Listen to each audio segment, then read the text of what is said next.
respuesta, que se conoce como proceso inflamatorio. Este proceso inflamatorio participan una serie de eventos en las cuales el más importante de todos es la participación de algunas células que conforman lo que se llama el mecanismo efector de la respuesta inmune frente a un ataque de algún agente, ¿no? Insisto, no solamente es un agente externo, puede ser también uno propio, ¿no? En la medida en que el organismo no puede reconocer lo propio de lo extraño, ¿no?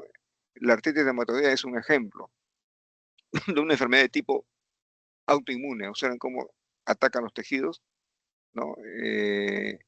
En las articulaciones, por ejemplo. Bueno, para que vean cómo la celularidad cambia frente a una respuesta de tipo autoinmune. Es importante recordar acá un breve recuerdo acerca del proceso inflamatorio. Este puede ser un proceso local o puede ser un proceso sistémico. Si es un proceso local, obviamente va a haber en el área inflamada vasodilatación, transudación, agregación plaquetaria, formación de coágulos, ¿no? Acumulación de neutrófilos y macrófagos, intentando eliminar a los agentes, a la noxa, ¿no? Hay liberación de proteasas y otras enzimas, ¿no? La formación de los mediadores, ¿ya? Los más importantes mediadores es la interleuquina 1, la interleuquina 6, pero no solamente ellos son los únicos, hay muchos más. Por ejemplo, la interleuquina 8, que es un agente quimiotáctico por excelencia, ¿no? Bueno, hay estimulación de la formación de fibroblastos. Esto en el componente local, ¿ya? Y se expresa con un incremento de los llamados reactantes de fase aguda, que también es importante recordar, ¿ya? Estos mediadores precisamente apuntan a esto, lo que les he mencionado, que no son los únicos, ¿ah? También tenemos otras sustancias, eicosanoides, histamina, serotonina, factores de necrosis tumoral, quinina, ¿no? Si el componente es sistémico, ya estamos hablando de un proceso inflamatorio generalizado, ¿no? Va a haber fiebre, va a haber dolor, leucocitosis, ¿no? Se van a segregar algunas hormonas, ¿no? El complemento se activa, la cascada de coagulación también comienza a activarse espontáneamente, ¿no? Es un intento de aglutinar a los agentes que atacan, ¿no? E inmovilizarlos. Hay disminución de hierro, de zinc, ¿no? Como una forma de alterar el mecanismo de la citocromo oxidasa de los agentes agresores, ¿no? Los patógenos. Entonces, se redirecciona el metabolismo del hierro y el zinc, ¿no? Hay transferencia de aminoácidos de músculo al hígado. El objetivo, aumentar los reactantes de fase aguda, ¿ya? Entonces, el hígado también comienza a sufrir alteraciones en cuanto al proceso de formación de proteínas, ¿no? Y se comienza a incrementar algunas proteínas llamadas reactantes de fase aguda, disminuyendo otras. Por ejemplo, la albúmina es un reactante de fase aguda negativo porque comienza a disminuir, ¿no? En cambio, el fibrinógeno, el PCR, ceruloplasmina, la ceroamiloide A, en fin, hay una serie de reactantes de fase aguda que comienzan a incrementarse, ¿no? Y se establece el equilibrio disminuyendo la albúmina para que la osmolaridad en el plasma no sufra alteración. Entonces, todo esto va, en su conjunto, le digo, va a ocasionar, ¿ya?, una respuesta inflamatoria, sea local o sea sistémica. Eh, ¿A dónde va a terminar este proceso? Bueno, definitivamente va a haber necrosis, muerte celular, ¿no? Y su posterior reparación, ¿no? Bueno, acá están las funciones del sistema inmune. Observen ustedes el mecanismo profiláctico de prevención, ¿no? Pero también hay una reacción, podemos llamar así, exagerada, que conduce también a producir daño celular a gran escala, ¿no? Entonces, no es ya el agente agresor el que comienza a ocasionar alteraciones graves, ¿no? En el medio interno, sino también la respuesta del organismo comienza a ocasionar un proceso dañino. De eso es lo que vamos a tratar, una reacción de hipersensibilidad exagerada. Ustedes ya deben haber tomado conocimiento en qué consistió, por ejemplo, cuando hubo esta pandemia, ¿no? Eh, una de las fases de la enfermedad, ¿no? Conducía a lo que se llamó tormenta de citoquinas, ¿no? O sea, en un intento de eliminar al virus, el organismo comienza también ya a producir agentes proinflamatorios y que culminaban con la destrucción de alveolos, liberación de sustancias procoagulantes, etcétera, etcétera, ¿no? Que iba finalmente a ocasionar la muerte del paciente. No por la acción del virus directamente, sino por la respuesta del organismo, por eliminar a este agente patógeno. Bien, entonces la respuesta inmunitaria adaptativa proporciona protección específica contra agentes infecciosos, bacterias, virus, parásitos, hongos. Eso es lo normal. Pero cuando estas respuestas inmunitarias se originan de una manera inadecuada, excesiva, ya se conoce entonces como la hipersensibilidad. Y las reacciones de hipersensibilidad son específicas de determinados antígenos. Ya lo vamos a ver más adelante. En cuanto a la clasificación, el año 1960 hubo una clasificación que se dividió en 4 grupos, ¿no? La reacción de hipersensibilidad, ¿no? Se dividieron en el tipo 1, también llamada reacción de hipersensibilidad inmediata, se encuentra mediada por la inmunoglobulina E. Recordar, el tipo 1 mediada por inmunoglobulina E y es inmediata. La del tipo 2 es una reacción citotóxica o citolítica, cualquiera de los tipos. Es mediada por anticuerpos o el complemento, ¿ya? De algunas células que han sido blanco de este ataque, ¿no? La reacción de tipo 3 son reacciones por complejos inmunes circulantes, solubles, que por algún motivo no pudieron ser eliminados, y las consecuencias se van a adherir a las membranas celulares, ¿no? Ocasionando una reacción de hipersensibilidad, ¿ya? Hasta aquí los tipo 1, 2 y 3 están mediados siempre por inmunoglobulinas. Inmunoglobulina E en el tipo 1, en el tipo 2 puede ser una inmunoglobulina M o inmunoglobulina G, ¿no? En el tipo 3 son complejos inmunes, es decir, el anticuerpo unido al antígeno, ¿no? Y que está circulando y por un motivo no pudo ser eliminado. Y también va a depositarse en las membranas y de ahí va a producir una reacción inflamatoria, ¿no? El de tipo 4, el tipo 4 ya no está mediada por inmunoglobulinas, ¿no? Sino por células, ¿ya? Esa es una reacción citotóxica mediada por células, ya, distinto a las anteriores, ¿no? Aquí para que tengan más o menos una idea cómo es este esquema de la clasificación, ¿no? Observen ustedes la reacción de hipersensibilidad tipo 1. ¿Cuál es el componente inmunológico? La respuesta inmune, producción de inmunoglobulina E. Los mecanismos efectores son las células llamadas mastocitos, basófilos y algunos mediadores solubles, ¿no? El antígeno. El antígeno puede ser una proteína soluble de bajo peso molecular, ¿no? O alergenos. Este es en el tipo 1.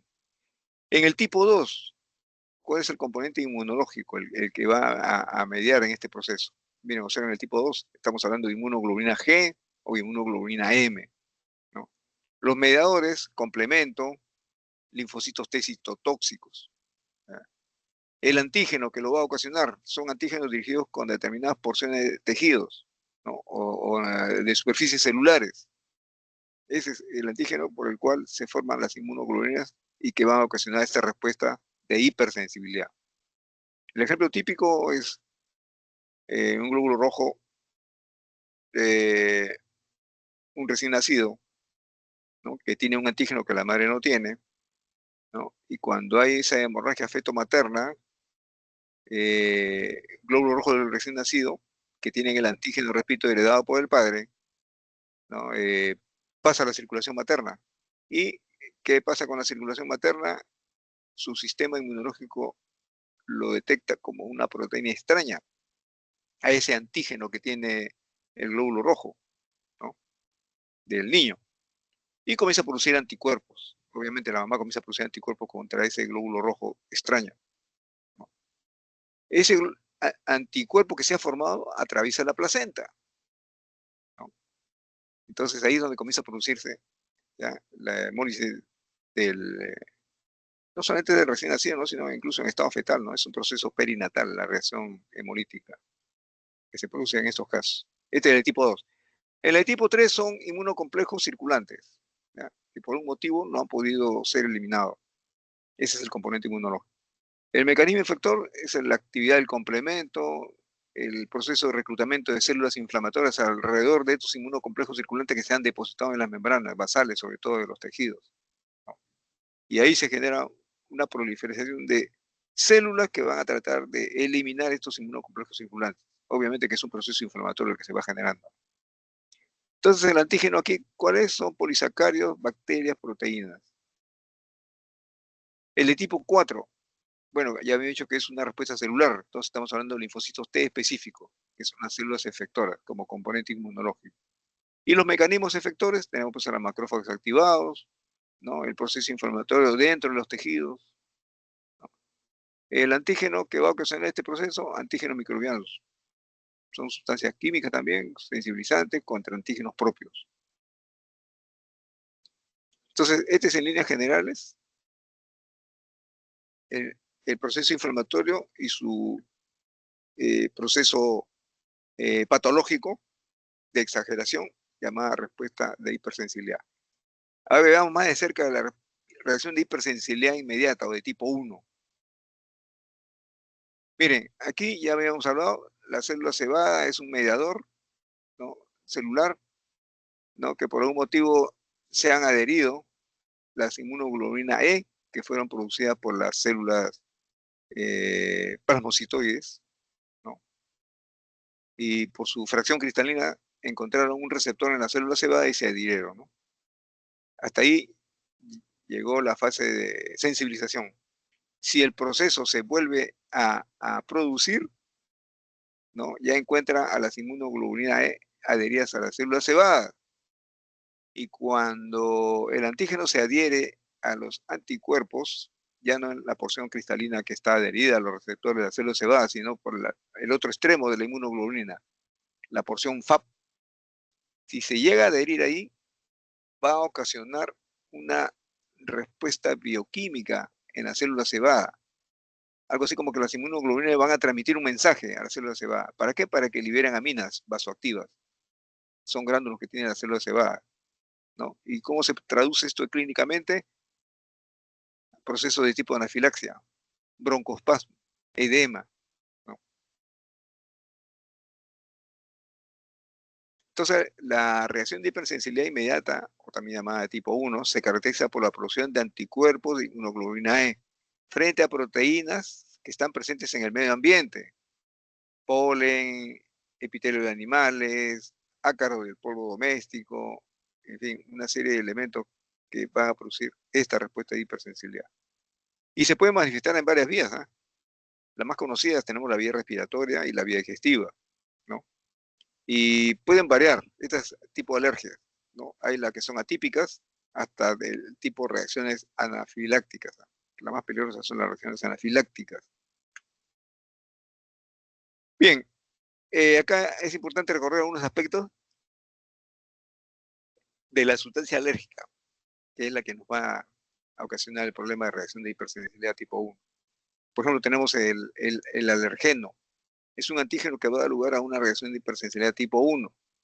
Son proteínas o sustancias químicas unidas a proteínas que inducen la producción de inmunoglobulina E. Entonces, recordar, el alergeno no es sino una proteína, ¿no?, o sustancias químicas que están unidas a esta proteína y que al estar presentes en nuestro organismo van a inducir a la producción de inmunoglobulina E. ¿Ya? Inmunoglobulina E, no cualquier otra inmunoglobulina. O sea, el alergeno es específico para esta producción de inmunoglobulina E. El otro concepto que hay que dominar, atópico, son los individuos que tienden a producir inmunoglobulina A en respuesta a los antígenos y que pueden ser intensas. Anafilaxia es la forma más extrema de la reacción de hipersensibilidad tipo 1, que puede producir un colapso circulatorio, asfixia, muerte.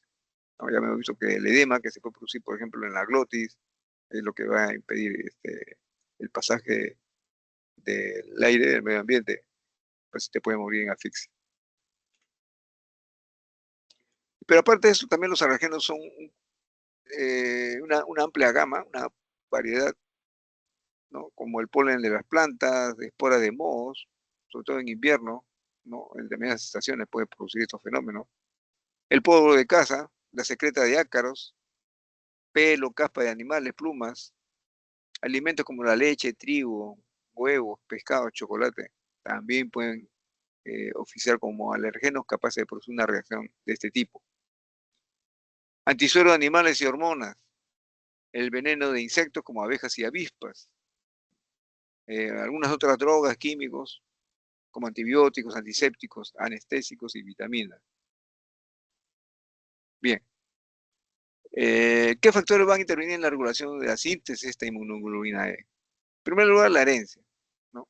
Esto se conoce como atopía, ¿no? Es una eh, respuesta inflamatoria que es heredofamiliar, ¿ya? Está gobernada por un cromosoma, un autosoma realmente, ¿no? Y es que a este fenómeno se le conoce como atopía, ¿no? Características familiares de un solo grupo de familia, muchos de ellos presentan este problema, ¿no? Entonces hay grados variables en los diversos miembros de una familia, puede ser de los más agudos hasta los más leves. ¿Cómo se hace el estudio? En primer lugar, recopilar la mayor cantidad de datos posible, hacer la historia natural de la exposición al antígeno, ¿no? La naturaleza del alergeno, que es un antígeno, la participación de células T cooperadoras, ¿no? Y su citoquina, ¿no? Estas reacciones inmunitarias mediadas por IgE y eosinófilos dependen de la activación, miren, del linfocito T helper o auxiliares, ¿ya? Pero ¿qué subgrupo? El subgrupo H2. Bueno, acá este es un cuadro que lo que pretende es eh, mencionar cómo hay rasgos comunes entre la rinitis, asma, dermatitis atópica y la presencia de anticuerpos IgE, ¿no? Que va a producir lo que se conoce como enfermedad atópica. Está en verde claro. En cambio, eso lo va a distinguir de las enfermedades no atópicas, ¿no? Y por otro lado, observen ustedes en el círculo amarillo una atopía asintomática.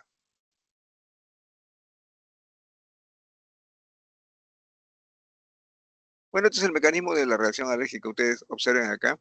Hay un alergeno que ingresó, ¿no? Acá está el alergeno, y ha ingresado e inmediatamente se identificó gracias a la presencia de células dendríticas que nosotros tenemos, ¿no? Por debajo de la dermis. ¿Ya? Inmediatamente este es presentada al linfocito TH2, ¿no? El linfocito TH2 forma un complejo, ¿no? Eh, que permite que un epítope, o sea, una pequeña porción de este alergeno que ingresó, sea presentada al TH2, suficiente como para estimular la producción de las siguientes interleuquinas, miren, la interleuquina 4, 13, la 5, ¿no? La 4 y la 13 va a actuar sobre el linfocito B, el cual va a producir inmunoglobulina E, que a su vez se va a ensamblar por la fracción cristalina al mastocito, en espera de que haya una segunda presencia de este alergeno. Pero por otro lado, la interleuquina 1, que también es estimulada gracias a esta reacción que se produce en el organismo, en la cual hay un eh, reordenamiento del núcleo del linfocito TH2, ¿no? Y va a producir, por ejemplo, esta interleuquina 5, que va ahí, su blanco es el eosinófilo, ¿ya? Este eosinófilo también cuando se presenta nuevamente con el alergeno, va a estimular la degranulación del mastocito.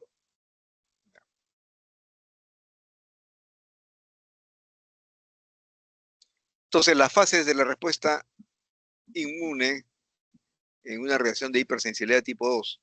La primera fase es la más importante, la fase de sensibilización. Esto puede ser pregunta de examen. Se caracteriza primero por la producción de inmunoglobulina E. ¿Ya? Y está regulada por qué genes. ¿Ya? Son genes que están ligados al complejo mayor de histocompatibilidad, localizadas en el cromosoma 6. También interviene el gen CD, ¿no? Que va a producir la interleuquina 4. Está localizado en el cromosoma 5, ¿no? Responsable de la producción de la interleuquina 3, 4, 5, 9, 13. ¿No? Y aquí, en esta fase, también interviene un receptor de alta afinidad a la inmunoglobulina E. Por si acaso dice así, ¿no? Factor C, facción cristalina. ¿No? Y el receptor es R1, ¿ya? Que lo tiene la célula presentada al antígeno. Entonces, gracias a este receptor es que la inmunoglobulina E se va a fijar por su fracción cristalina hacia el mastocito. ¿Ya? De tal manera que cuando haya la segunda fase, la fase de activación, o sea, la reexposición al alergeno, va a haber una respuesta de los mastocitos y basófilos, porque van a liberar dentro de sus gránulos estas sustancias. Son sustancias vasoactivas. Y entonces ya entramos a la fase efectora. En la fase efectora se genera una respuesta compleja, muy compleja, como resultado de los agentes o aminas liberadas por mastocitos y basófilos.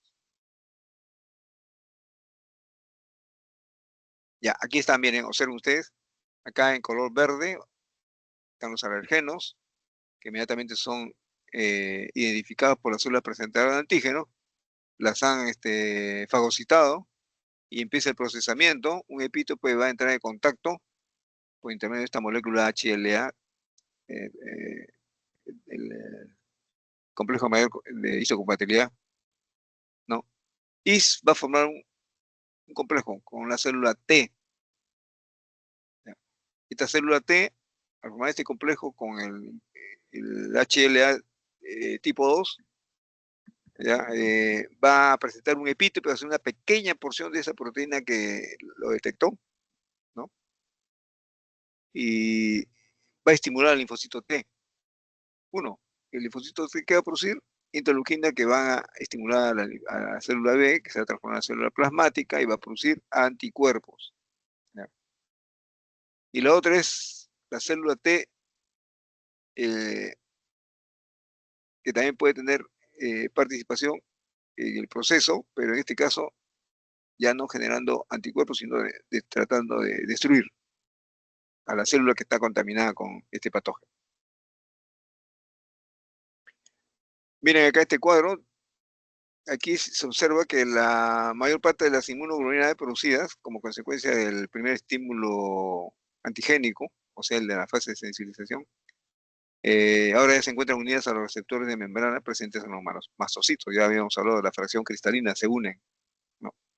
Y están ahí presentes. De tal manera que cuando ingresa el alergeno, la respuesta del organismo es liberación de sustancias o aminas vasoactivas. ¿Ya? Observen ustedes acá la fase de activación y respuesta efectora, ¿no? Miren, alergeno más mastocitos, que ya tiene ya las inmunoglobulinas G, van a liberar aminas vasoactivas. ¿Qué va a pasar? Contracción de músculo liso, dilatación arteriolar, permeabilidad vascular incrementada, ¿no? Si el alergeno entra en contacto con el complejo inmunitario que contiene anticuerpos IgG, se activa el complemento, se forman las sustancias anafilactoides, C3A, C5A, que son fragmentos de todo este sistema de complemento, y algunos factores quimiotácticos se van a liberar, ¿no? Y van a ir a la zona donde la NOx está presente, ¿ya? Y se va a generar un proceso inflamatorio ahí. El otro tipo es cuando el alergeno es aglutinado, ¿no? que le permita a las células T efectoras, ¿no? Acercarse para, se puede identificar fácilmente este alergeno, ¿no? Que no sufrió ningún proceso aparentemente. Entonces la célula T efectora lo ha captado, ¿no? Y va a producir linfoquinas, de igual manera, para la producción de una respuesta inmunológica. Ya hemos visto cómo la interleuquina 1, la interleuquina 6 es lo que se forma pues inmediatamente, y esta es la que va a propiciar y dirigir el proceso inflamatorio hasta su resolución. Bien, observen ustedes acá el momento en que las inmunoglobulinas E reaccionan con el antígeno, ¿no? Y a su vez los antígenos se encuentran eh, eh, ya adheridos por la fracción FAP, del extremo FAP de del anticuerpo, ¿no? Ustedes saben que el anticuerpo tiene dos extremos, siempre un extremo cristalino, le llaman así fracción cristalina, que se une a los receptores de los mastocitos o de los basófilos, en fin, o de la célula, cualquier célula presentadora de antígeno. Pero por otro lado está la fracción FAP, que es donde se adhieren los alergenos. Esta situación, cuando se genera todo este complejo, el linfocito T comienza a producir ya interleuquinas que van a estimular a más linfocitos a que produzcan, ¿no? Uno, o linfocitos T auxiliares, o linfocitos T citotóxicos, ¿no? De tal manera que la protección se cumple con este mecanismo, ¿no? Bueno, como ya el alergeno se unió a la inmunoglobulina E, se va a promover la liberación del contenido de los gránulos que ya están preformados. Prácticamente forma parte de nuestro bagaje de componentes, ¿no? Que no requiere de una estimulación, sino que ya se han formado desde un comienzo, ¿no? Bueno, se produce y la posterior liberación de estos mediadores, ¿no? Son los mediadores preformados, a diferencia de los mediadores sintetizados o tardíos. En este sí se requiere que el proceso inflamatorio se desarrolle. Miren acá, los mediadores que vamos a encontrar en mastocitos y basófilos ya están formados, ¿no? No requieren de un proceso inflamatorio para que recién se pongan a sintetizarlo. No, ya está la histamina, la heparina, serotonina, ya están formadas. El factor colonizador de eosinófilos de la anafilaxia también ya se encuentra. Factor colonizador de neutrófilos también. Algunas proteasas, observen ustedes estas anafilactoxinas que le mencioné, que son fragmentos del sistema de complemento, el C3A y el C5A. ¿Ya? Son fragmentos del complemento. Se conoce así como C3A o C5A porque están relacionadas con la producción de reacciones anafilácticas. Entre otros mediadores preformados hay que mencionar la histamina, el H1, que va a participar en la contracción de la musculatura lisa. Cuando se contrae la musculatura lisa, se separan de las uniones de las células endoteliales, ¿ya? Lo que va a permitir la extravasación del líquido del intravascular hacia afuera. La histamina de tipo 2, ya en este va solamente a participar en la secreción de la mucosidad, incremento de la permeabilidad vascular, liberación de ácido por la mucosa del estómago. Hasta aquí hemos mencionado mediadores ya formados, ¿ya? Están ahí permanentemente. Ahora hay mediadores sintetizados, ¿no? Recién comienzan a sintetizarse cuando hay este tipo de reacción de tipo 1, IgE. ¿Ya? Los mediadores sintetizados, los más importantes, factor activador de plaquetas, sustancia de reacción lenta de anafilaxias, factor colonizador de neutrófilos de anafilaxia. También algunas prostaglandinas y tromboxanos, que lo vamos a encontrar no solamente en el endotelios, sino también en las plaquetas, ¿no? El PGE1, PGE2, la prostaciclina, que es un potente vasodilatador, también va a estar presente tanto en las plaquetas como en el endotelio, ¿no? Paralelo a este proceso va a haber un proceso de broncodilatación, ¿no? Vasodilatación y digregación de plaquetas. Solamente para que hagan un estudio comparativo entre mastocitos y basófilos, ambos participan en esta reacción de hipersensibilidad tipo 1, pero es importante hacer alguna diferencia, ¿no? El diámetro de la célula de los mastocitos es de 10 a 15, a diferencia de basófilos que es de 5 a 7, ¿no? En microlitros. Núcleo. El mastocito es multilobulado. El de basófilos es redondo o oval, ¿ya? Y su cromatina bien condensada, ¿ya? Pero no se ve esa multilobularización, los multilóbulos que se encontramos en los mastocitos. ¿Dónde encontramos predominantemente los mastocitos? En tejido conjuntivo. En cambio, los basófilos en sangre. Tiempo de vida media de mastocitos, de semanas, a veces hasta meses. En cambio, los basófilos, unos cuantos días, ¿no? Número de receptores. Ojo, para que puedan soportar ahí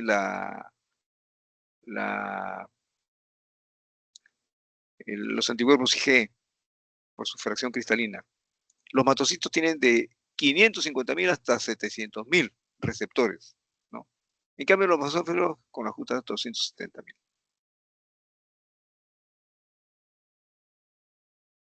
En cuanto a subpoblaciones de mastocitos, bueno, ¿qué podemos decir? Pues la localización.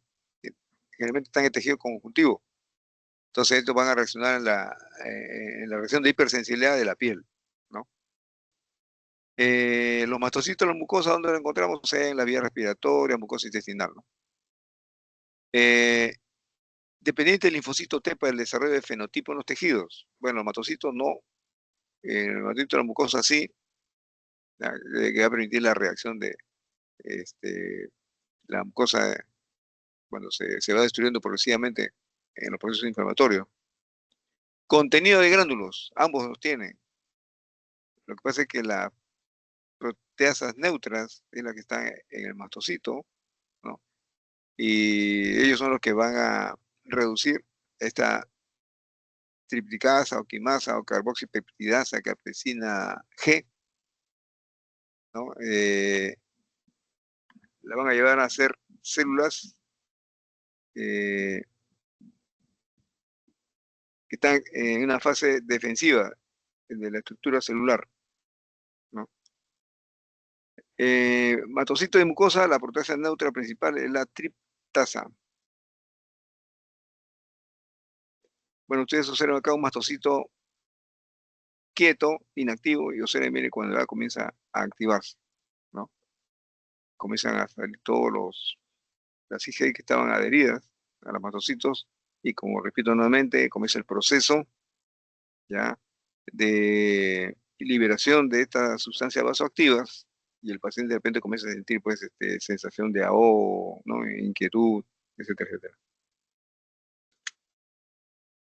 En cuanto a la atopía, se refiere a una propensión hereditaria, ya les dije, para responder a los alergenos comunes, que son ingeridos o inhalados, ¿no? Repito, la característica es que es una respuesta continua a la inmunoglobulina E. Manifestaciones más comunes: rinitis alérgica, asma alérgico, ¿no? Después de aquí siguen la dermatitis atópica y la gastroenteropatía alérgica, como otros procesos que tienen el mismo mecanismo. En cuanto a los aspectos clínicos de la reacción de hipersensibilidad tipo 1, bueno, en primer lugar, lo que vamos a observar no es una reacción alérgica, no, por presencia de anticuerpos IgE contra proteínas de afuera, alergenos, ¿ya?, pero que por un motivo están presentes en el plasma del donante. La incidencia, alrededor de 1 a 3%, muy poco. De todas maneras, uno es uno. Un paciente es un paciente. Reacción anafiláctica causada por potentes anticuerpos, sea IgG o IgM, generalmente contra la inmunoglobulina A u otras proteínas, ¿ya?, o aptoglobina, transferrina, C3, C4, ¿no? Contra la inmunoglobulina A sí hay que tener presente, acordarse que la inmunoglobulina está presente en todas las mucosas y en las secreciones, ¿ya? Es un dímero de inmunoglobulina A, pero por un motivo hay pacientes que no producen mucha inmunoglobulina A y es tan escasa que a veces producen también reacciones de hipersensibilidad contra la inmunoglobulina A, pues, ¿no? Porque como se considera que no ha llegado a estabilizarse esta inmunoglobulina en dos, en dos péptidos, ¿no? Y sobre esa base se forma ya anticuerpos contra la inmunoglobulina A. Incidencia de 1 cada 20.000 pacientes o 1 cada 50.000. Pacientes atacados preferentemente aquellos que son deficiencias de inmunoglobulina A, ya le mencioné, ¿no? Tiene poco inmunoglobulina A, entonces el organismo cómo reacciona cuando le damos inmunoglobulina A, como si fuera un agente externo lo que ha invadido y comienza a hacer también reacción, ¿no?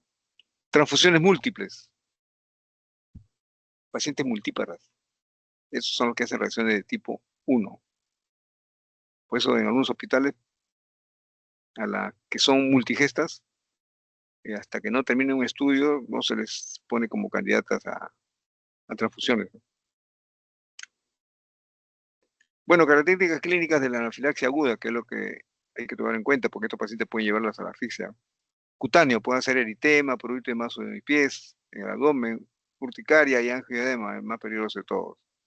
Respiratorias, edema laringio, cianosis, broncoespasmo, ¿no? Rinorrea. Cada vez que usted vea a un paciente que por un motivo fue transfundido, ¿no? O ingresó porque presentó también problemas de este tipo, siempre es bueno preguntarle al paciente, ¿usted ha tenido tos?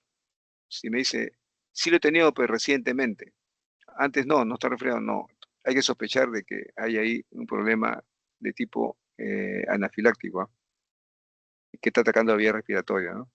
Y puede ser el peligro, el riesgo que se comience a formar edema laringio, el paciente hace cianosis, hay broncoespasmos, vamos a encontrar sibilancias, aunque más vamos a encontrar roncantes, ¿no? Rinorrea. Cardiovasculares, el paciente entra en hipotensión, arritmia, taquicardia, colapso vascular, ¿no? Gastrointestinales, ojo, el paciente se queja de dolor abdominal, náuseas, vómitos, diarreas. Son unos rasgos clínicos que es importante tener en cuenta, ¿no? La medida terapéutica general es, bueno, anulación de la reacción responsable, ¿no? Por lo tanto, hay que medir el medio ambiente, ¿no? ¿Qué reacciones podrían ser que se encuentren en los alimentos, ¿no? Hiposensibilización, ya ese es un tratamiento, ¿no? Gradualmente se van incrementando los alergenos, de tal manera que el paciente poco a poco se va adaptando a este incremento sostenido, ¿no? La producción de inmunoglobulina G va a evitar su combinación con inmunoglobulinas E, ¿no? El tratamiento, bueno, con antihistamínico, que procure estabilizar, ¿no? Los gránulos que se van volcando a través de la membrana celular, ¿no? Y los corticosteroides, que es un potente protector de membrana. Miren ustedes acá el mecanismo patológico de la reacción alérgica, cuando estamos hablando de la actividad de los antihistamínicos. O ser un alergeno, ¿no? Se encuentra con una célula, un mastocito, ¿no? Que la puede captar al alergeno, ¿no? Y sobre esa base propiciar la producción de inmunoglobulina E, ¿no? Entonces el alergeno se enlaza con el anticuerpo y activa la liberación de histamina, ¿ya? ¿Qué hace el antihistamínico? Observen ustedes, el antihistamínico lo único que hace es bloquear, ¿ya?, estos receptores. ¿Con qué finalidad? La finalidad es que no se produzca esa reacción de hipersensibilidad tipo E, ¿no? Si alguna sustancia logró ingresar, la histamina, por ejemplo, va a ocupar el lugar del receptor de histamina, ¿no? Y aquí los vasos sanguíneos van a dilatarse. Eh, Recordar aquí, el antihistamínico va a ocupar, ¿no?, el receptor más importante, ¿ya? Porque a veces los bancos también permanecen muy inactivos.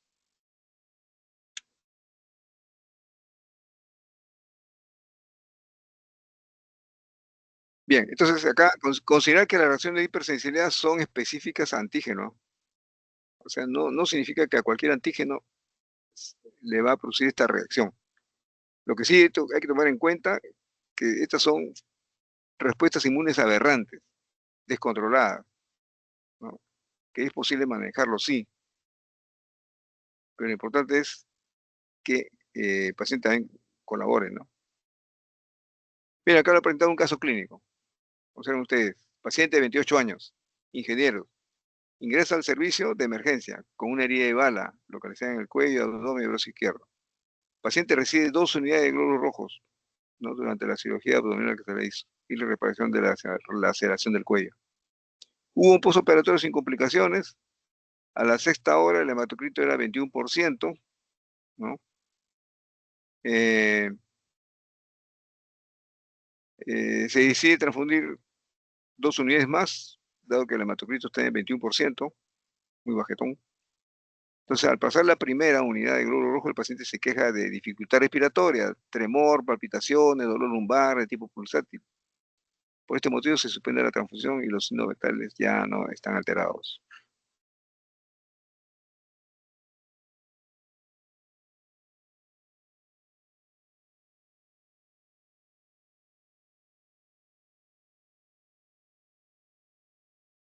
Miren los exámenes de laboratorio de este caso. Grupo ABO RH positivo. Con un directo salió negativo, es decir, no había anticuerpos adheridos al glóbulo rojo. Anticuerpos irregulares, negativo, también. ¿Ya? Las pruebas que se cruzaron, ambas unidades eran compatibles. Y pruebas para detectar hemólisis también salió negativo. Bien, el paciente mejora rápido y sale con alta con Benadryl 50 miligramos vía oral. Al día siguiente nuevamente se va a intentar transfundir 2 unidades de glóbulos rojos, leucorreducidos, ¿no? Y tan pronto comienza la transfusión, el paciente siente los mismos síntomas que sufrió en la primera transfusión. Pide que se le quite la sangre y no aceptar más transfusiones, ¿no? Se le hizo algunas prácticas en pruebas de laboratorio, entre ellos, mira, se observa la inmunoglobulina A, 6.6 miligramos por decilitro, inmunoglobulina G, 9.25 miligramos por decilitro, inmunoglobulina M, 68.1 miligramos por decilitro. Bueno, acá lo único que en claro se saca es que el receptor tenía bien disminuida la inmunoglobulina A, ¿ya? Entonces, eso era lo que le estaba produciendo una reacción anafiláctica debido a deficiencia de inmunoglobulina A. Bueno, el paciente se le da de alta, ¿ya? Al sexto día se encuentran las unidades que podrían ayudar a elevar el hematocrito. Según usted acá, hemoglobina 7.2 y hematocrito 22, ¿no? Está recuperando. Bueno, eso es todo. ¿Alguna pregunta hasta acá?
Muy bueno, doctor.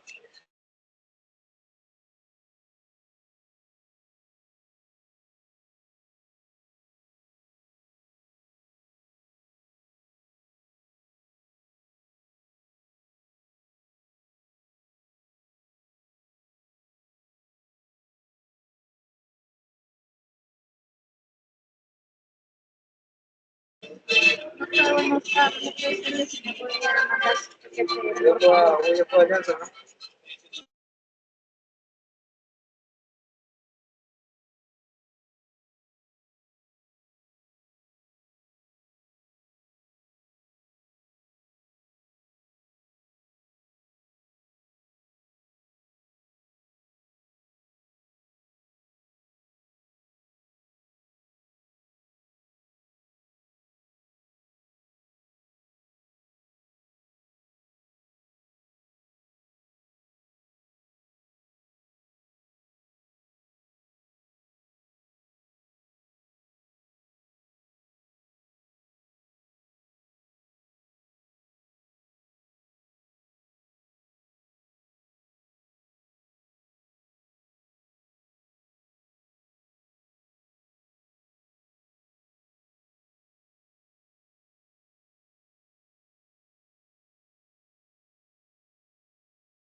Bien, entonces hasta acá nomás quedamos.